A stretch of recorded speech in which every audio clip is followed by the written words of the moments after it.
21 की उम्र में सिस्टम में एक मूल बदलाव आता है, फिर कर्मों का असर काफी ज्यादा बढ़ जाता है।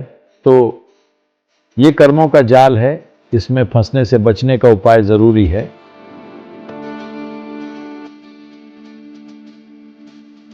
धन्यवाद सद्गुरु।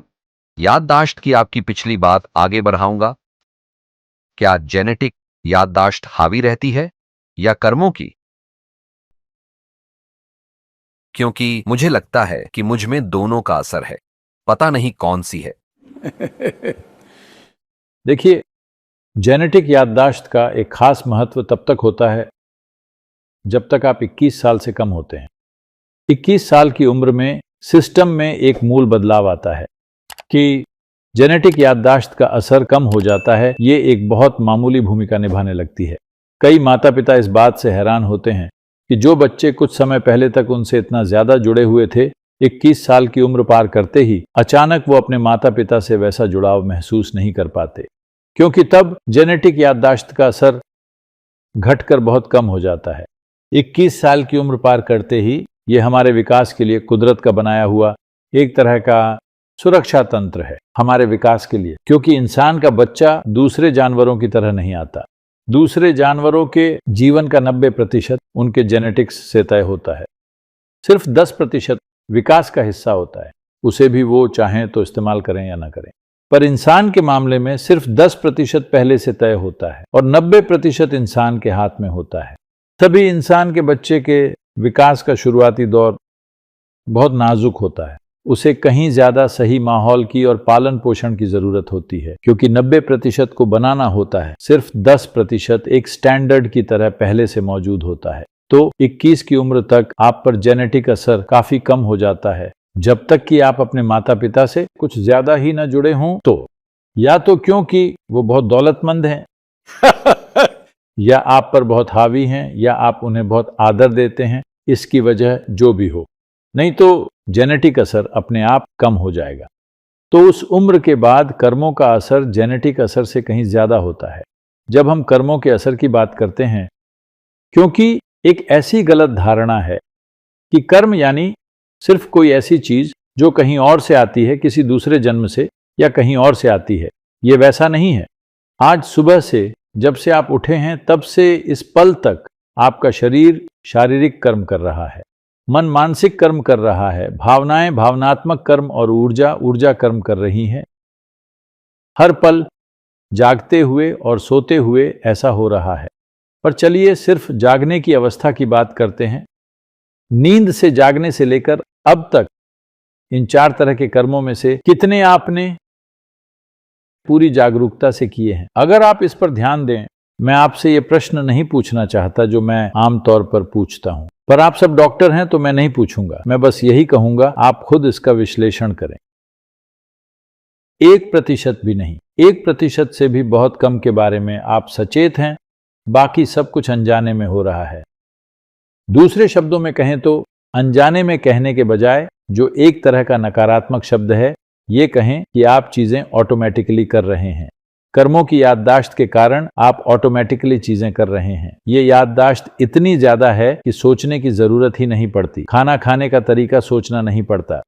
देखिए, बचपन में पहली बार खाना खाना कितना मुश्किल था, खासकर भारतीय खाना। वो आपके ऊपर ही गिर जाता था, पर आज आप बड़ी कुशलता से खाते हैं। आप ये नहीं सोचते कि खाने को कैसे पकड़ना है, क्या करना है, क्योंकि ये आपके कर्मों की याददाश्त है। कर्म यानी काम। आपके कामों के ये 4 आयाम हमेशा याददाश्त जोड़ते रहते हैं, जिंदगी आसान बनाने के लिए, न कि उलझाने के लिए। तो आप एक कर्मों का जाल पैदा करते हैं, पर जब आप ये जाल बनाते हैं तो आपके पास कोई ऐसा तरीका होना चाहिए कि आप खुद उसमें न फंसे। मान लीजिए आप एक मकड़ी हैं और आपने एक शानदार जाल बनाया। ये दूसरों को फंसाने के लिए है, कोई दूसरा कीड़ा। पर अगर मकड़ी खुद ही उसमें उलझ जाए तो वो एक बेवकूफ मकड़ी है। तो इंसानों के साथ यही हो रहा है। याददाश्त का एक बहुत बड़ा सिस्टम हर पल बन रहा है।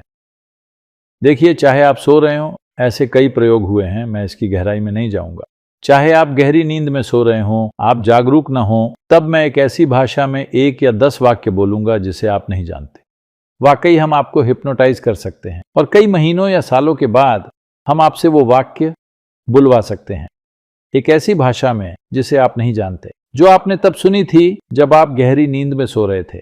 ऐसा करना मुमकिन है। तो मैं ये कह रहा हूं कि अगर आप यहां से वहां तक जाएं तो वहां 25 अलग अलग गंध हो सकती है। शायद आप उन पर सचेत ध्यान न दें। अगर वो बहुत तेज है या तो बहुत बुरी है या बहुत अच्छी, सिर्फ तभी शायद आप ध्यान दें, वरना न दें। पर सेंसरी सिस्टम में वो सब कुछ रिकॉर्ड हो जाता है। तो वजह जाने बिना, सही से उसे मानसिक या बौद्धिक रूप से साफ साफ समझे बिना आप कुछ जगहों पर जाना बस पसंद नहीं करते। शायद वजह गंध हो या नज़ारा या आवाज़ें या बस वहाँ की ऊर्जा। वजह जो भी हो, आपके कर्म के 4 आयाम, शारीरिक, मानसिक, भावनात्मक और आपकी ऊर्जा के कर्म हमेशा आपके लिए एक बड़ा और शानदार जाल बनाते रहते हैं। ये जाल आपको फंसाने के लिए नहीं है, बल्कि आपकी जिंदगी को ऑटोमेटिक बनाने के लिए है, ताकि आप कई चीजें सोचे बिना ही कर्मों की याददाश्त की मदद से कर सकें। लेकिन दुर्भाग्य से चूंकि लोग गहरी पहचान जोड़ लेते हैं अपनी की हुई कई चीजों से, और वो अच्छा क्या है और बुरा क्या है ये चुनना शुरू कर देते हैं। किसी चीज को अच्छी कहने से उसके प्रति आप में एक लगाव पैदा हो जाएगा, और बुरी कहने से आप में एक अरुचि पैदा हो जाएगी। लगाव और अरुचि दोनों में आप फंस जाएंगे, यानी आपने एक बड़ा जाल बनाया और खुद उसी में फंस गए। ज्यादातर लोगों के लिए कर्म का यही नतीजा है।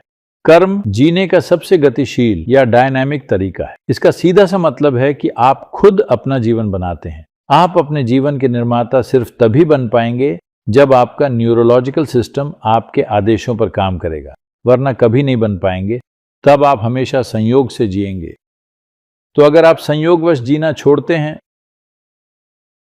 जो लोग अनावश्यक बेचैनी और डर जैसी चीजें रोजाना अनुभव कर रहे हैं, बहुत सारे मेडिकल पेशेवर ये कह रहे हैं ये सामान्य चीज है। आपकी चिंता सामान्य है, मैं भी चिंता करता हूं। किसी इंसान के निर्माण का ये तरीका नहीं है। इंसान इससे ऊपर उठ सकता है। हमें ह्यूमन बीइंग्स यानी इंसान माना जाता है। हमने किसी दूसरे जीव के लिए बीइंग शब्द का इस्तेमाल नहीं किया। हम हाथी को एलिफेंट बीइंग, बाघ को टाइगर बीइंग, चींटी को एंट बीइंग या ऐसा कुछ नहीं कहते। हमने सिर्फ इंसानों को ही बीइंग्स कहा है, क्योंकि आप होने में सक्षम हैं, यानी आप एक जागरूक अस्तित्व बन सकते हैं। यानी आप अपनी हर क्षमता का उपयोग कर सकते हैं, जैसे चाहें कर सकते हैं, अपने आसपास की चीजों के प्रति रिएक्शन या प्रतिक्रिया देकर नहीं, बल्कि एक सचेतन जवाब के रूप में।